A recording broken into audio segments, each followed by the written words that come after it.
आणि घरात आल्यानंतर बायको म्हणली, अहो तुम्हाला काही बोलायचं आहे मला. ती म्हणली, काय बोल ना. अहो हे सरपंच झालात, हे झालात, हे सगळं खरं आहे, पण लेकराच्या तोंडात मारली तुम्ही. त्याला काय पाहिजे होतं? 30-35 रुपयाचा कंपोस्ट. तुमच्या 5-10 लाखाच्या उलाढाली पुढे ह्या लेकराचे 30-35 रुपयाचं काय होत होतं? काय होतं तुम्हाला सांगा. नवरा म्हणला तिला, तू म्हटल्यावर मी कधी लेकराला नाही म्हणणार आहे का. हे खिडकीतनं लेकरांनी पाहिलं आणि त्याच्या लक्षात आलं, बाप ग्रामपंचायत सरपंच पदाला विजयी झाला. बाप ग्रामपंचायतीच्या सरपंच पदाला विजयी झाला. फटाके वाजले, डॉल्बी वाजला, बँड वाजला, सत्कार झाले, लोकांनी गुलाल उधळला, काहींनी मौज मजाही त्या काळात करून घेतली.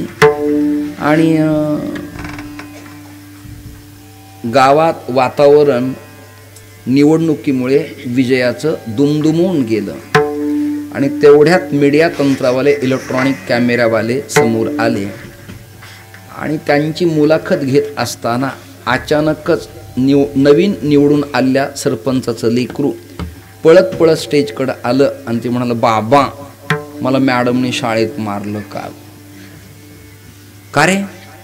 मला कंपोस्ट नाही. ग्रामपंचायतीला निवडून येणारा मनुष्य मीडिया तंत्रासमोर लाईव्ह पोरग कंपोस्ट नाही म्हटल्याबद्दल त्याला अपमान वाटला. त्यांनी पोराचा कान पिरगळला आणि तोंडात खान मारले. हो घरी. जे पोरग स्टेजहून पळत निघालं ती घरी गेलं. घरी गेल्यावर ते कोणाकडे जाईल हो? मोठ्याने बोला ना. मम्मीकडं. मी महाराष्ट्रातला हिंदू आहे हो, मी विठाला.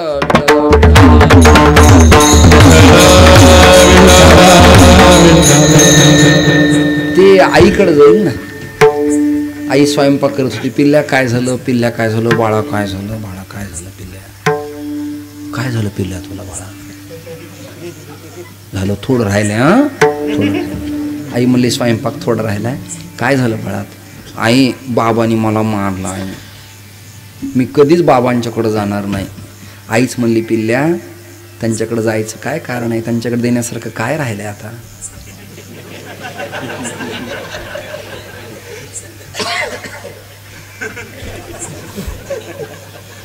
हे बघा, ह्या सिटी पाहावं लागतं बघा, बाकी काही नाही. तुला काही लागलं पिल्ल्या तर तू की नाही बाबांना मागत जाऊ नकोस. तुला जे लागल ना ते मला सांग. पोराच्या लक्षात आलं की आपल्याला काही लागलं तरी कोणाला मागायचं.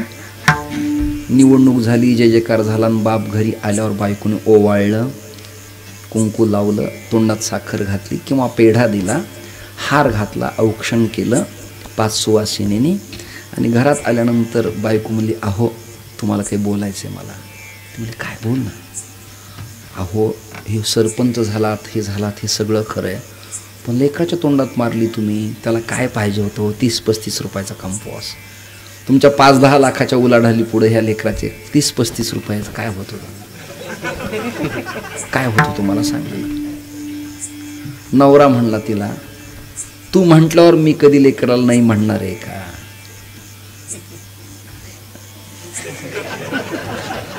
हे खिडकीतनं लेकरांनी पाहिलं आणि त्याच्या लक्षात आलं, आपल्याला काही लागलं तरी बापाकडे न जाता आईकडे गेलं की आईचं आपला बाप नक्की ऐकतो, या तिळमात्र शंका.